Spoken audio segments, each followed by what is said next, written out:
नमस्कार। आज हम थार का नागांव के उस खौफनाक कहानी की परतों को खोलेंगे जहां कहते हैं कि रातें सिर्फ ठंडी नहीं होती बल्कि जिंदा महसूस होती हैं। ये सिर्फ एक कहानी नहीं बल्कि ये समझने की कोशिश है कि कैसे कोई लोक कथा किसी जगह के सबसे गहरे डर का आईना बन जाती है। कहानी की शुरुआत ही देखिए इसी एक लाइन से होती है। कोई चीख नहीं, कोई डरावनी शक्ल नहीं, बस एक एहसास कि उस जगह की रातें जिंदा हैं। और सच कहूं तो डर का असली बीज तो यहीं बो दिया जाता है। तो चलिए कहानी के पहले हिस्से से शुरू करते हैं। थरकाना गांव का श्राप। ये किसी एक भूत की कहानी नहीं बल्कि एक पूरे गांव पर लगे एक ऐसे अभिशाप की दास्तां है जो आज भी जिंदा है। और इस श्राप के केंद्र में है राय साहब की हवेली। देखिए, ये सिर्फ एक पुरानी टूटी फूटी इमारत नहीं है, ये कहानी का एक किरदार है, एक ऐसी जिंदा चीज जो सांस लेती है और इंतजार करती है। और उसका वो आधा खुला दरवाजा, वो एक दावत भी है और एक चेतावनी भी। जरा सोचिए, एक ऐसी परंपरा जो पीढ़ियों से आशीर्वाद मानी जाती थी, वो साल 2007 में हुई एक रात की भयानक घटना के बाद पूरे गांव के लिए एक श्राप बन गई। उस एक रात ने सब कुछ ऐसा बदला कि गांव में शादियों की शहनाइयां हमेशा के लिए खामोश हो गईं। उस रात हवेली से सिर्फ दुल्हन बाहर आई, अकेली, बदहवास हालत में, और उसके मुंह से बस एक ही बात निकल रही थी। वो काली औरत खेल खेलने आई थी। ये वो पहले शब्द थे जिनसे गांव का उस अनदेखी ताकत से सामना हुआ जिसने सबको अपनी दहशत में जकड़ लिया। अब हर अंधेरी कहानी में कोई तो रोशनी की उम्मीद लेकर आता ही है।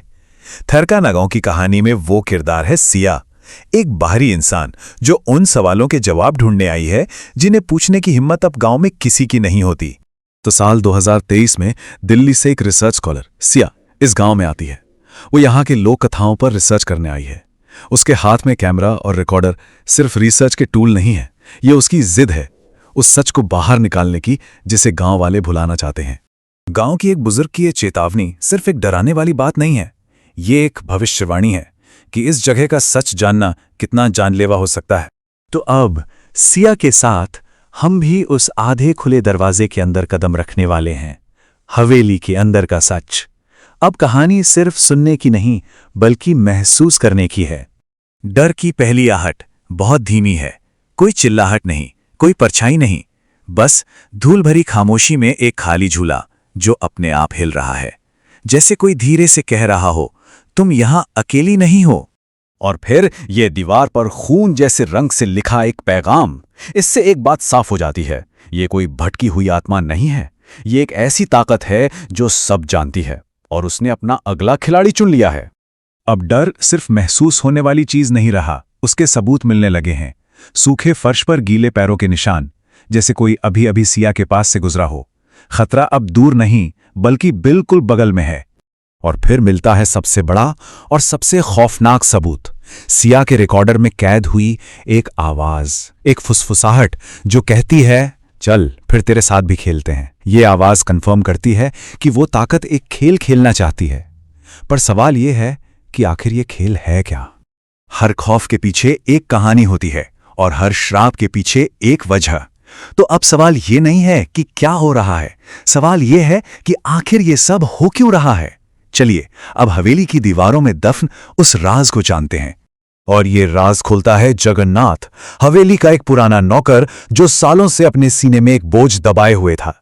उसका कबूलनामा इस कहानी की पूरी तस्वीर को हमेशा हमेशा के लिए बदल कर रख देता है।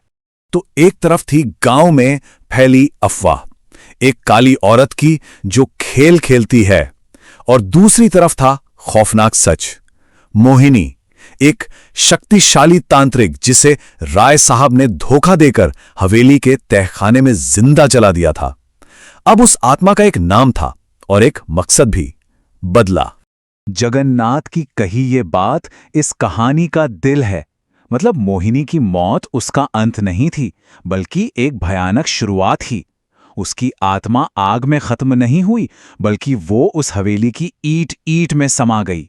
अब हवेली सिर्फ हवेली नहीं थी, वो मोहिनी का शरीर थी। अब हम कहानी के उस मोड़ पर पहुंचते हैं जहां गांव वाले हिम्मत करके अपने सबसे बड़े डर का सामना करने का फैसला करते हैं। लेकिन क्या ये खेल खत्म होगा या ये किसी और भी भयानक दौर की बस एक शुरुआत है?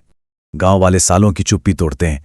वो हवेली के उसी तहखाने में जाते हैं और पहली बार उस आत्मा को उसके असली नाम से पुकारते हैं, मोहिनी। उन्हें लगता है कि उसकी पहचान वापस लौटाने से शायद उसे शांति मिल जाएगी। और ऐसा लगता भी है। हवेली में सब कुछ शांत हो जाता है, खौफ खत्म हो जाता है। थरकानाव गांव में एक झूठी शांति छा जाती है। ऐसा लगता है कि शराब टूट गया और कहानी खत्म हो गई। लेकिन क्या वाकई? कहानी यहां एक पल के लिए ठहर जाती है, सोचने के लिए कि क्या बुराई को इतनी आसानी से खत्म किया जा सकता है? तो क्या सच में खेल खत्म हो गया था?